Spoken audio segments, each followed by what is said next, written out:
Assalamualaikum warahmatullahi wabarakatuh. Sebelumnya perkenalkan, nama saya Erlangga Primayadi dari program studi D3 Perpajakan, Fakultas Ekonomi dan Bisnis, mahasiswa Universitas Jambi. Di video kali ini saya akan menjelaskan tentang materi pemotongan pajak penghasilan pasal 26 yang dimana untuk memenuhi mata kuliah saya yaitu pajak penghasilan, pemotongan dan pemungutan. Baiklah, langsung saja kita mulai videonya. Pajak penghasilan pasal 26. Pendahuluannya itu adalah pajak penghasilan ini memiliki potensi yang cukup besar seiring berkembangnya zaman. Hal ini dikarenakan seiring berkembangnya zaman, maka perkembangan teknologi juga akan semakin maju. Nah, apa sih pengertian pasal 26 ini? Nah, menurut Undang-Undang Nomor 36 Tahun 2008 dijelaskan bahwa pajak penghasilan pasal 26 ini adalah pajak yang penghasilan yang dikenakan atas penghasilan yang diterima wajib pajak luar negeri dari Indonesia selain bentuk usaha tetap. Jadi itu adalah wajib pajak luar negeri tetapi penghasilan dari Indonesia. Nah, itu dia dikenakan pajak penghasilan pasal 26. Nah, hal yang menentukan yaitu adalah sebagai kategori wajib pajak luar negeri adalah yang pertama itu adalah seorang individu tidak bertempat tinggal di Indonesia. Individu yang tinggal di Indonesia tidak lebih dari 183 hari dalam setahun atau 12 bulan. Dan perusahaannya yang tidak didirikan atau berada di Indonesia yang mengoperasikan usahanya melalui bentuk usaha tetap di Indonesia. Nah, yang kedua adalah seorang individu yang tidak bertempat tinggal di Indonesia. Individu yang tinggal di Indonesia tidak lebih dari 183 hari dalam setahun. Dan perusahaan yang tidak didirikan atau berada di Indonesia yang dapat menerima atau memperoleh penghasilan dari Indonesia, tidak melalui menjalankan usaha melalui suatu bentuk usaha tetap di Indonesia. Nah, subjek PPh pasal 26 ini adalah wajib pajak luar negeri itu sendiri yang menerima penghasilan dari Indonesia. Jadi dia subjek pajak luar negeri yang di luar misalnya dari Malaysia. Dia menerima penghasilan dari Indonesia, tapi dia tidak buka adanya bentuk usaha di Indonesia atau perusahaan di Indonesia, melainkan dia hanya memperoleh, dia bertempat tinggal di luar negeri, tapi dia dapat memperoleh penghasilan dari Indonesia, berasal dari Indonesia. Nah, untuk objek PPh pasal 26 ini, yang pertama adalah ada penghasilan dari berupa dividen, bunga, premium diskoto, royalti dan sewa harta, imbalan jasa pekerjaan kegiatan, hadiah, penghargaan, pensiun, pembayaran berkala, premi swab dan nilai, keuntungan, pembebasan utang. Kemudian adalah penjualan atau pengalihan harta di Indonesia berupa perhiasan, emas, berlian, intan, jam tangan mewah, barang antik, lukisan, kendaraan, mobil atau motor, kapal pesiar, pesawat ringan yang nilainya itu lebih dari 10 juta per transaksi. Kemudian adalah premi asuransi ke perusahaan luar negeri. Dan kemudian penjualan atau pengalihan saham melalui coded company. Dan yang terakhir adalah penghasilan kena pajak BUT dengan tarif 20%. Nah, ini untuk tarif PPh pasal 26 itu. Yang dari objek penghasilannya tadi yang berupa penghasilan di akal seperti yang ini, dividen bunga, dia dikenakan tarif 20% dari bruto. Jika yang penjualannya harta di Indonesia, dia dikenakan tarif 20% dari penghasilan itu. Nah, untuk yang ketiga itu skop premi asuransi ke perusahaan luar negeri. Untuk premi dikenakan tarif 20% dari penghasilan itu. Itu dari mana? Nah, ini dasar DPP-nya 50% dari premi, ya itu premi dikali 50%, nah itulah penghasilan itu dan dikali tarifnya 20%. Nah, untuk penjualan pengalihan saham 20% dari penghasilan itu. Nah, penghasilan kena pajak BUT 20% dari penghasilan itu, dan PKP dikurangi PPh terutang 20% kecuali ditanamkan kembali di Indonesia. Nah, pasal 26 ayat 4. Pasal 26 ayat 4 ini adalah penghasilan kena pajak sesudah dikurangi pajak dari suatu bentuk usaha tetap di Indonesia, kecuali penghasilan tersebut ditanamkan kembali di Indonesia.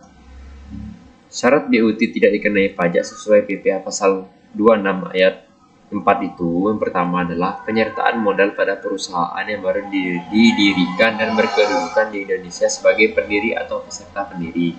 Kemudian ada penyertaan modal pada perusahaan yang sudah didirikan dan berkedudukan di Indonesia sebagai pemegang saham. Dan kemudian pembelian aktiva tetap yang digunakan oleh bentuk usaha tetap untuk menjalankan usaha bentuk usaha tetap atau melakukan kegiatan bentuk usaha tetap di Indonesia. Kemudian investasi berupa aktiva tidak berwujud oleh BUT untuk menjalankan usaha BUT atau melakukan kegiatan bentuk usaha tetap di Indonesia. Kemudian perusahaan baru tersebut telah melakukan kegiatan usaha sesuai akta pendiriannya paling lama 1 tahun sejak perusahaan tersebut didirikan. Dan kemudian BUT yang bersangkutan tidak boleh melakukan pengalihan atas penyertaan modal paling sedikit dalam jangka waktu 2 tahun sejak perusahaan baru dimaksud berfungsi komersial. Kemudian perusahaan yang sudah didirikan dan berkedudukan di Indonesia mempunyai kegiatan usaha aktif di Indonesia. Dan yang terakhir, BUT yang bersangkutan tidak boleh melakukan pengalihan atas penyertaan modal paling sedikit dalam jangka 3 tahun sejak penyertaan modal. Nah, DPP dan tarif PPA pasal 26 untuk BUT jasa konstruksi sesuai dengan PMK nomor 153 PMK 03 garis tahun 2009 sebagai mengganti PMK nomor 187 PMK 03 2008 bahwa dijelaskan penghasilan kena pajak yang dihitung berdasarkan pembukuan yang sudah dikoreksi fiskal dikurangi dan PPA termasuk PPA yang bersifat final.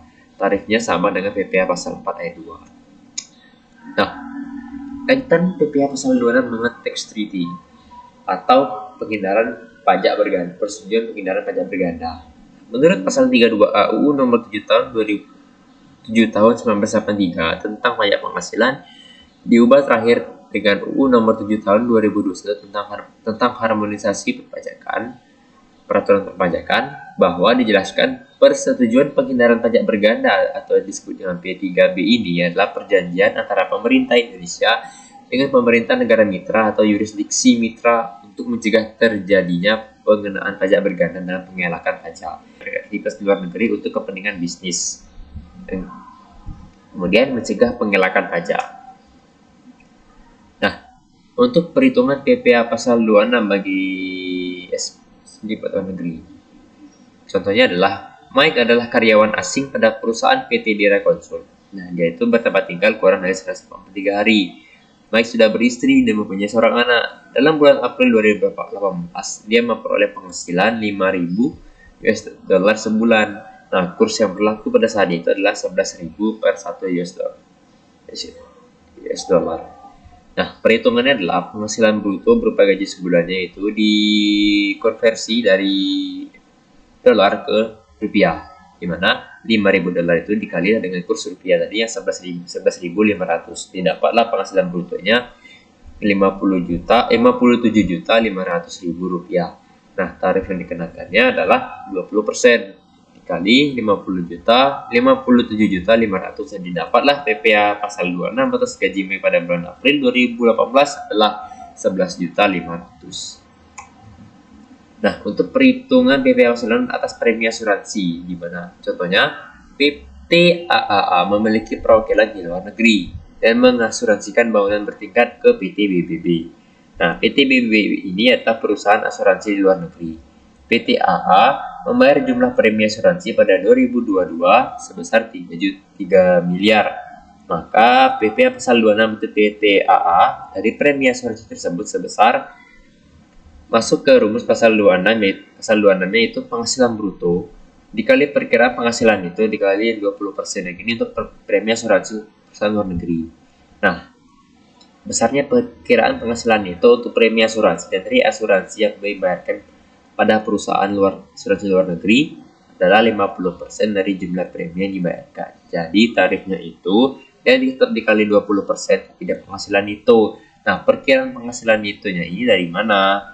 Ya, itu tadi di aturannya, di mana dia dari penghasilan bruto dikali perkiraan penghasilan itu. Perkiraan penghasilan itu untuk bagian ini adalah 50% dari jumlah premi yang dibayarkan, di mana dapat dikalikan PPA 26 atas premi asuransi adalah perkiraan penghasilan itu sama dengan 50% dikali 3 miliar didapat 1,5 miliar. Nah, PPA didapatlah penghasilan itunya 1,5 miliar. Nah, PPA pasal 26-nya adalah dikali lagi 20% kali 1,5 miliar dan didapatlah PPH pasal 26 atas premi asuransi ini sebesar 300 juta rupiah. Nah, untuk perhitungan branch profit tax untuk Brown GmbH menjalankan kegiatan usaha di Indonesia melalui BUT Brown. Pada tahun pajak 2025, penghasilan kena pajak BUT Brown adalah 20 miliar 500 juta. 20,5 juta. BUT Brown membayar PPh badan sebesar 4 miliar 150 juta. 50% dari income after tax diinvestasikan kembali dalam bentuk pembelian peralatan dan pembangunan gedung. Sisanya tidak diinvestasikan kembali di Indonesia. Nah, dari ilustrasi di atas, 50% setelah penghasilan setelah pajak BUT Brown tidak dikenakan branch profit tax. Ini yang pasal 26P4 tadi. Dan 50% tadi adalah sisa terutang. Nah, merujuk ketentuan P3B Indonesia Jerman, terdapat reduced rate untuk profit tax sebesar 10%. Nah, dengan demikian, perhitungan PPh perseluruhan terutang adalah sebagai berikut. Nah, penghasilan kena pajak tadi adalah 20 miliar 500 juta. Nah, dikenakan tarif PPh badannya 22%, dan didapatlah pajak penghasilan badannya 4 miliar 150 juta. Nah, untuk PKP setelah pajak atau income after tax, didapatlah 16 miliar 350 juta rupiah. Nah, ini dapat dari mana? Dari PKP yang dalam tahun 2025 ini dikurangi dengan pajak penghasilan terutang PPh badannya, itu 4 miliar ini, 4 sekian ini dikurangi 20 miliar 500 juta dikurangi 4 miliar 150 juta, didapatlah PKP setelah pajak 16 miliar 350 juta. Nah, dikalilah dengan tarif 10%. Kenapa 10%? Karena tadi sudah perjanjian P3B-nya itu merujuk ketentuan P3B antara Indonesia dan Jerman. Nah, dikali 50%. Kenapa? Karena dia